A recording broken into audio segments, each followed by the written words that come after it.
What's going on, everybody? It's ShamefulPenguin here, back with another video. Today we're going to be comparing 8-mod map farming between Abyss and Kalguur.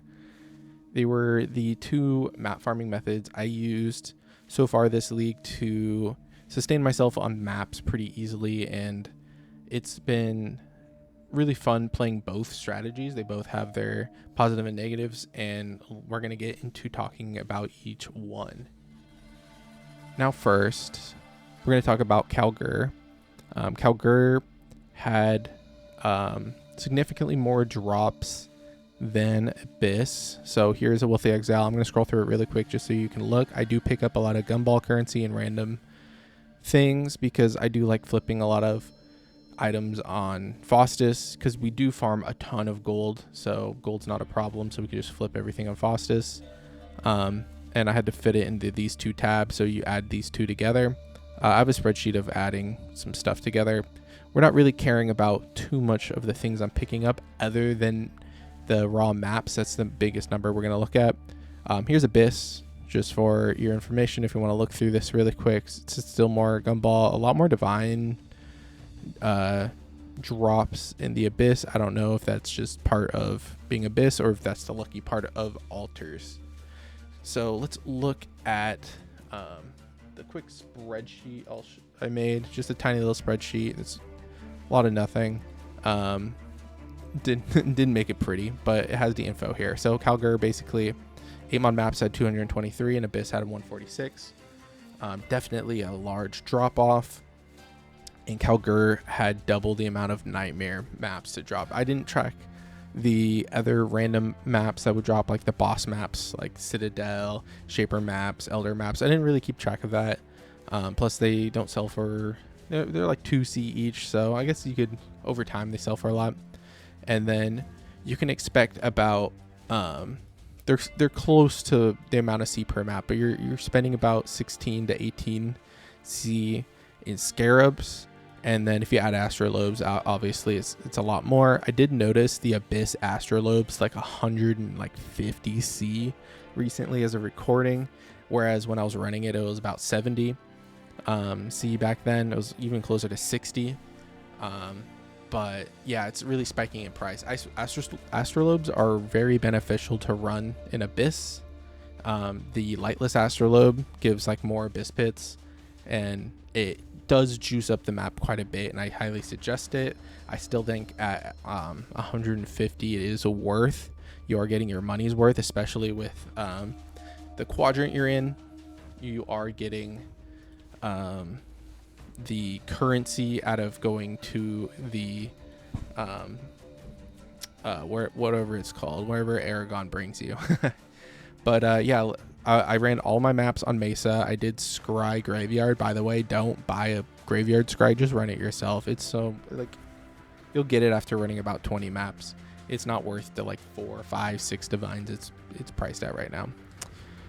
But let's get into the, actually before we get into that, let's talk about the Scarabs, because I did show you the Scarab price right here, how much it's going to cost, but here's a visual of what your Scarabs are going to look like. So we ran 2 of the Abyss Scarabs, ran 1 that increases the monsters, which was really nice, very noticeable, and then 2, one of the Cartographer Scarabs, and then 1 Scarab for making them all 8-mod. Very important. This is the most expensive one, about 8 to 9C. It does fluctuate a lot. I did price it, what did I price it at? Priced it at 8. It went up to 10 for a little bit, then dropped back down, so it fluctuates, but it's always worth it. The whole map strategy is based around that.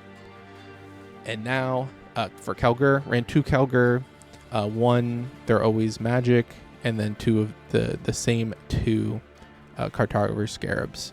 Now making them all, this one's pretty important. This makes them drop significantly more ground loot when you hit the like ore deposit area. So definitely a good investment, and while this is definitely the cheapest Scarab. So yeah, let's talk about the Atlas. So this is the Abyss Atlas. We did run blue because I wanted to grab this Skittering Darkness, and it was hard to path here and go red. I do believe red altars are slightly They definitely are slightly more beneficial, especially with my build where I'm curse immune. I'm immune to chaos damage and all that stuff, so I can mitigate a lot of the red altars, and it makes it easier to run.